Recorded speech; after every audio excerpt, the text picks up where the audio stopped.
예, 안녕하세요 여러분. 오늘은 정신과 의사였던 프란츠 파농, 혁명가가 되다는 제목으로 2부작 영상을 시작하겠습니다. 자, 프랑스 정부로부터 최고 영예의 훈장, 십자 무공훈장을 받았던 한 흑인 청년이 있었습니다. 자, 그는 사람의 마음을 치료하는 전도 유망한 정신의학과 의사였습니다. 하지만 불과 몇 년 뒤에 프랑스 정부는 이 사람을 향해서 분노를 터뜨립니다. 뭐라고 하면서 분노를 터뜨리냐면, 자, 이 남자는 세계를 파괴하는 가장 위험한 테러리스트다 라고 성토를 하면서 말입니다. 자, 훈장을 받은 영웅이 갑자기 테러리스트가 된 꼴인데요. 총 대신 청진기를 들었던 엘리트 의사는 왜 프랑스가 가장 두려워하는 혁명가가 되었을까요?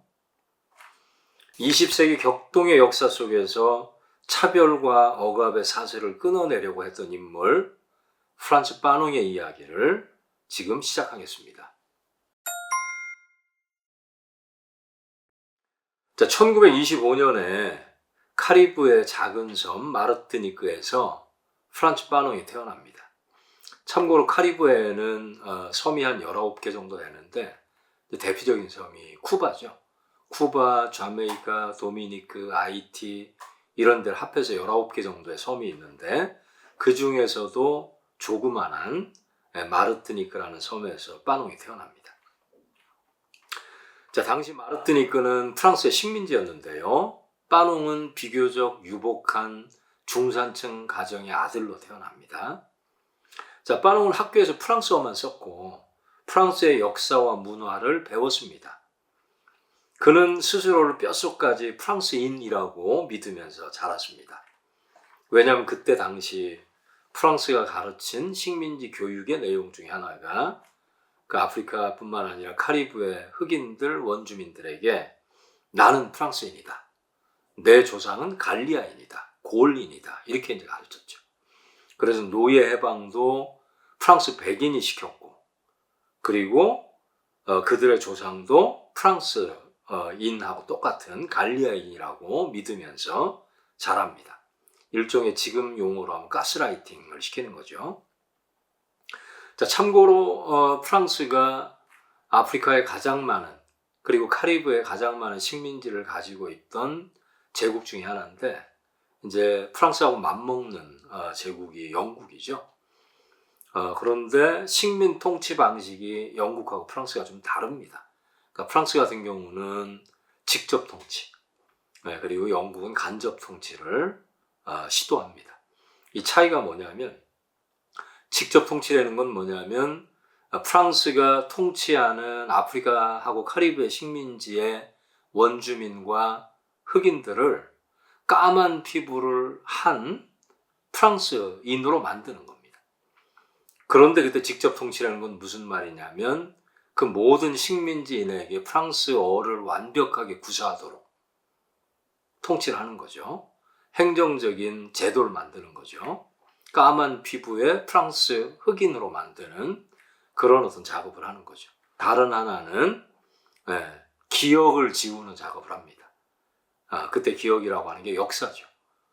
원래 아프리카 원주민, 카리브해 원주민, 그리고 흑인들이 가지고 있던 그 역사를 지워서 프랑스인으로 만드는, 무의식을 프랑스인으로 바꾸는 작업을 하는 게 직접 통치입니다. 그때 이제 아무튼 제일 중요하게 동원되는 매개가 언어하고 역사 지우기, 기억 지우기입니다. 그거를 적극적으로 시도한 게 프랑스고, 그리고 상대적으로 간접적으로 시도한 게 영국이죠. 그래서 비교를 하면 프랑스의 식민지인들 같은 경우는 불어를 상대적으로 굉장히 잘하죠. 직접 통치의 결과물입니다. 그리고 영국의 식민지인들은 상대적으로 영어를 썩 잘하지 못합니다. 이제 그런 차이가 있다는 것을 염두에 두면 좋겠습니다. 자, 이렇게 자신을 프랑스인이라고 철석같이 믿고 있던 18살의 청년 파농에게 1943년에 시험대가 찾아옵니다. 자, 2차 세계대전이 발발해서 프랑스가 나치 독일에 점령을 당하는 치욕적인 사건이 일어나는데요. 이때 파농은 주저없이 선언을 합니다. 프랑스의 자유가 위협받을 때 나만 안전할 수는 없다.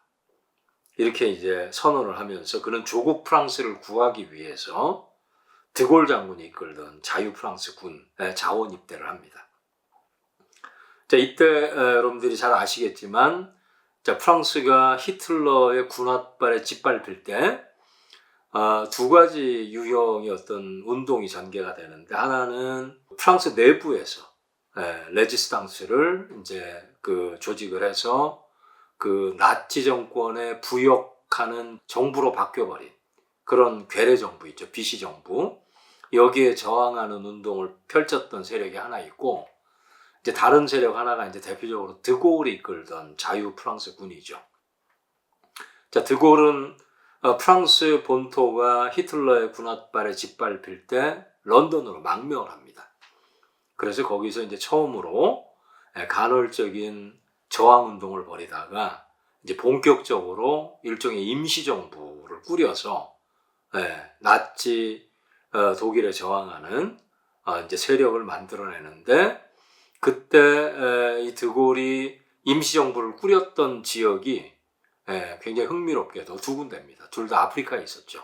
하나는 알제리의 프랑스 임시정부, 프랑스 해방군대가 있는 임시정부를 알제리의 수도인 알제에다가 두고, 그 다음에 상대적으로 작은 임시정부는 콩고, 프랑스령 식민지였던 브라자빌 콩고, 여기에다가는 상대적으로 작은 임시정부를 꾸려서 활동을 합니다. 이게 왜 중요하냐면, 프랑스가 2차 세계대전에서 소위 이제 활약을 하려면 군인이 필요하지 않습니까? 그러니까 본토에서 징병을 할 수 있는 군인도 있지만, 아프리카에 식민지가 많으니까, 카리브해도 많지만 식민지가 많으니까 아프리카 흑인들을 용병으로 사용을 하면 좋겠죠. 그래서 콩고, 킨샤샤 그쪽의 임시정부를 활동 근거지로 삼아서 사하라 사막 이남에 있는 프랑스령 식민지 그쪽을 돌아다니면서 용병을 구합니다. 그래서 이제 브라자빌 콩고라고 하는 이 지역이 굉장히 중요한 의미로 부상을 합니다. 자, 파농의 경우 이렇게 이제 자진 입대해서 최전선 2차 세계대전 때 프랑스가 독일을 이제 상대로 해서 싸웠던 전선이 여러 개가 있는데, 그 중에서 아주 가장 유명한 전선 중에 하나가 알자스라고 하는 지역이죠. 그 지역에서 이제 파농이 전투를 하다가 포탄 파편에 맞아가지고 부상을 당하죠. 그러면서 군 면제를 당하죠. 그렇게 해가지고 활약상을 인정받아가지고 나중에 십자 무공훈장을 받게 됩니다. 목숨이 왔다 갔다 하는 이런 전장에서 목숨을 걸고 싸웠던 흑인 청년 파농에게 어떤 보상이 주어졌을까요? 자, 그 보상의 내용은 프랑스 본토로 유학을 가는 거죠. 공짜로. 그래서 파농은 리옹 대학에 의학부 유학을 가게 됩니다.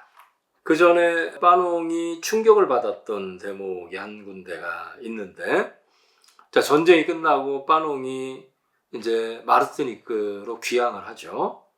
귀향을 하고 나서 승전 축하 퍼레이드가 벌어지는데, 이때 프랑스 정부가 흑인 군인들을 대열해서 배제를 합니다.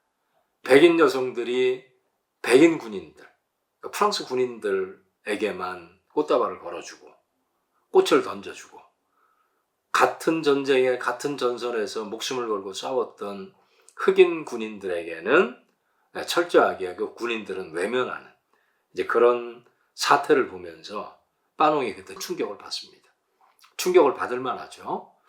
앞서 말씀드렸듯이 파농은 자기가 프랑스어를 프랑스인 만큼 구사할 줄 알고, 그리고 자기 원주민의 역사를 기억해서 완벽하게 제대로 지워내기만 하면 자동으로 프랑스인이 되는 줄 알고 있었는데, 그래서 그렇게 배웠고 그렇게 실천을 했는데 그 결과는 여전히 자신이 인종차별을 당하고 있다는 그런 경험을 이 사태를 통해서 하게 됩니다. 그러면서 이 경험을 가지고 그 자기가 알던 지인에게 편지를 보내는데 그 편지가 지금도 남아있죠. 거기에 보면 뭐라고 써 있습니까? 내가 목숨을 걸고 구했던 프랑스의 자유는 나를 위한 자유가 아니었다. 나는 여전히 프랑스 백인들의 눈에 검둥이였다. 라고 하는 굉장히 가슴 아픈 자의식이 들어있는 그런 내용의 편지를 지인에게 보냅니다. 그러면서 일종의 역사적 각성을 이 사태를 통해서 하게 됩니다. 전쟁이 끝난 후에 파농은 프랑스 리옹으로 건너가서 정신의학을 공부를 합니다. 그는 아주 성실한 의대생이었는데 그러나 프랑스 대도시에서의 삶은 매 순간이 아주 예리한 칼날 같았습니다. 의사가 돼서 가운을 입어도 이 프랑스의 환자들, 이 사람들은, 프랑스 사람들은 파농을 의사 선생님이 아니라 흑인 의사, 앞에 흑인이 붙어요. 흑인 의사, 흑인 선생님. 그래서 파농은 이 기이한 현상에 주목을 합니다. 왜 흑인들은 백인 사회에서 끊임없이 위축이 되고 스스로를 부끄러워할까? 20대 중반의 젊은 의사 파농은 정신분석학을 바탕으로 인류 역사에 남을 명절을 써내려갑니다. 그 책 제목이 바로 검은 피부 하얀 가면이라는 책입니다. 자, 참고로 이 책은 프로이드류, 그러니까 프로이드가 정신분석학이라고 하는 일종의 이제 학문적인 어떤 하나의 분야로 만들어 놓고 이 프로이드류의 정신분석학적인 체계가 만들어지는데 이제 그 연장선상에 있었던 인물들이 예를 들면 칼 융이랄지 아들러랄지 물론 프로이드하고 부분적인 입장의 차이가 있긴 하지만 큰 틀에서는 프로이드가 만든 정신분석학의 어떤 분석 틀을 연장해서 사용했던 인물들이죠. 그리고 이 사람들뿐만 아니라 프랑크푸르트 학파들, 이제 이 사람들은 뭘 했냐면 그 막스주의하고 정신분석학을 결합했던 사람들이죠. 자, 이런 사람들이 정신분석학 분야의 표준이 되면서 아주 미묘한 폭력이 발생을 합니다. 그게 뭐냐면 유색인, 흑인을 포함하고 우리 같은 황인을 포함한 이런 유색인들의 무의식을 식민주의와 같은 역사적인 맥락을 완전히 배제하고 맥락 없이 백인 무의식의 분석 틀에 기계적으로 끼워 맞추는 그런 이제 분석들을 적용을 하는 거죠. 그 분석들에 끼워 맞춰서 던지는 대표적인 질문들이 어릴 때 아버지하고 사이가 좋았냐? 그죠? 그리고 부모가 이혼을 했냐 안 했냐? 이제 이런 식의 어떤 분석 항목이 대표적이죠.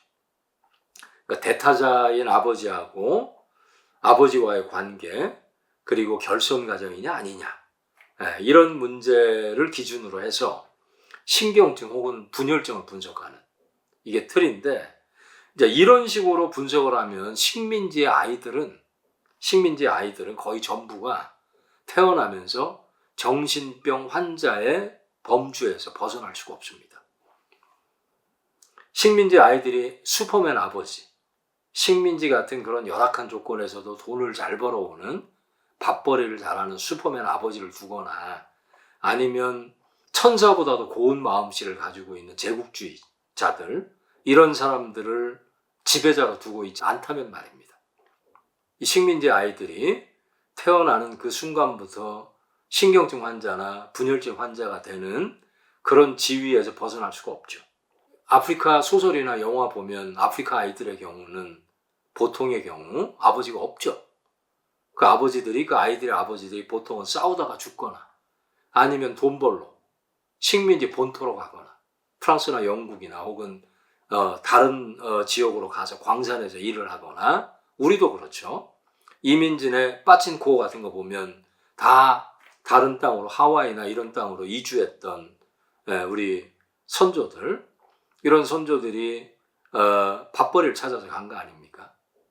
일종의 어떤 아버지 부재의 어떤 조건을 불가피하게 식민주의라고 하는 제도가 만들어내고 있는 맥락이 이 안에서 작동하고 있는데, 그거를 무시하고 아버지가 있는가 없는가, 아버지하고 사이가 좋았는지 안 좋았는지, 이런 식의 질문을 가지고 아이들의 무의식을 이제 탐험하는 이런 식의 분석들은 이 핵가족, 그 다음에 백인 중산층 가족, 이것을 기준으로 한 어떤 분석들이다 라는 걸 우리가 좀 주의해서 볼 필요가 있다라는 말씀을 좀 드립니다.